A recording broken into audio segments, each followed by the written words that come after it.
It's like this fascinating excerpt that we're looking at with some seriously insightful commentary. Cool. Even a quote from Dr. Raja King. He's a scholar of Islamic psychology. Oh, wow.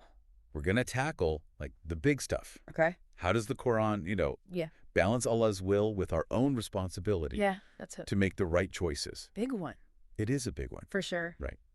And I think it's something that, Yeah. a lot of us It can be tricky. think about Yeah. on our own spiritual journeys. It is. So this quote, from Dr. King, it really stood out to me. Okay.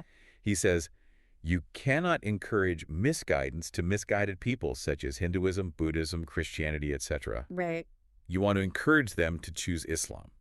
So they walk the path to paradise." Mm. And what's so interesting there is how, it frames Islam as the true path. And then there's this sense of like responsibility to guide others towards it. Yeah, absolutely. And that quote really reflects the, the Islamic belief that Islam is the sole path to paradise. Right. And it really kind of makes us think, how does the Quran itself address this concept of misguidance? And our source gets right into that. It says that Allah has ultimate control over guidance and misguidance. Okay. But then that makes me wonder, if Allah has that control, does that mean we don't have free will? That's the big question. And it's something that's been discussed and debated by theologians for centuries, really thinking about this. Century. The key here, I think, is that while Allah does have ultimate control, right? That power is always used with wisdom and justice. It's not just randomly choosing who will be guided or misguided. Right. So can you just break that down a little more? Like, what does Islamic tradition say about how Allah's wisdom works when we're talking about human choice? Sure. So think of it this way. Allah, right, in his infinite knowledge, sees everything. Yeah. Sees the inclinations of our hearts, the choices that we're making. And so guidance or misguidance often reflects our inner state and the actions that come from that. But, and this is important, it doesn't negate our responsibility. So it's not like fate. Right, it's not predetermined. We still have to we have a part. Play a role. Yeah. Absolutely. In seeking that guidance. Yes. And the Quran really emphasizes this importance of seeking guidance through prayer, through sincerity, through doing what's right.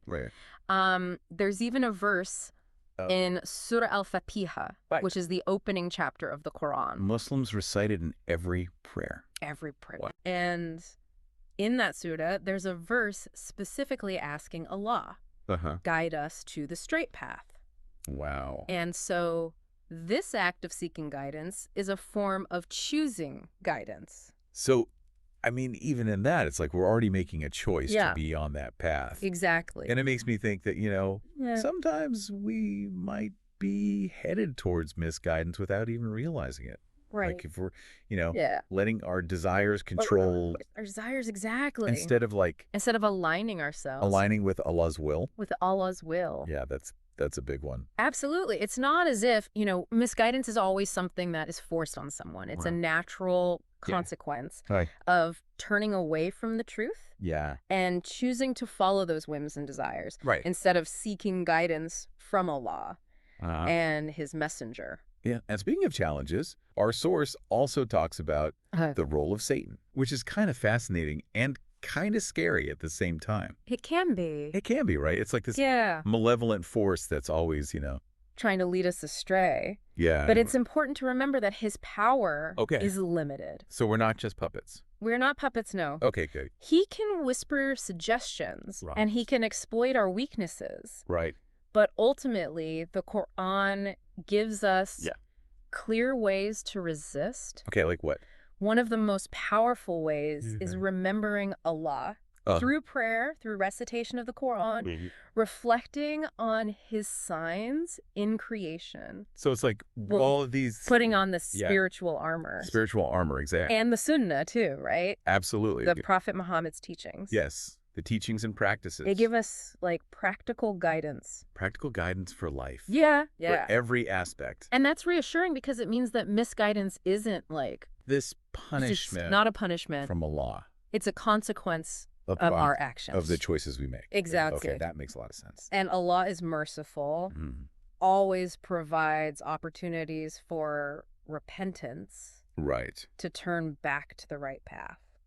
So, like, what are some things someone could do to avoid misguidance? Yeah. Because it sounds like it's a mix of, yes, seeking Allah's help and then actually taking action. Exactly. And our source actually gives some really clear guidance on this. Oh, perfect. The first and most important is prayer. Okay. Turning to Allah for help and guidance. And like we said earlier, Surah Al-Fatiha itself is a beautiful prayer for guidance. Makes sense. What else? So following the Quran and the Sunnah, that's crucial. Yeah. There are maps, there are compasses that help us navigate the complexities of life. Right. Cultivating humility is also really important. Humility, okay. Because arrogance can blind us to our own flaws. It can make us think we don't need the guidance. Exactly. And it can make us more susceptible to misguidance. And then finally, surrounding ourselves with good company, people who remind us of Allah, encourage us to do what's right. So it's really like a full... It's a holistic approach. Yeah, a holistic approach. Nurturing that spiritual connection, but also making wise choices in our lives.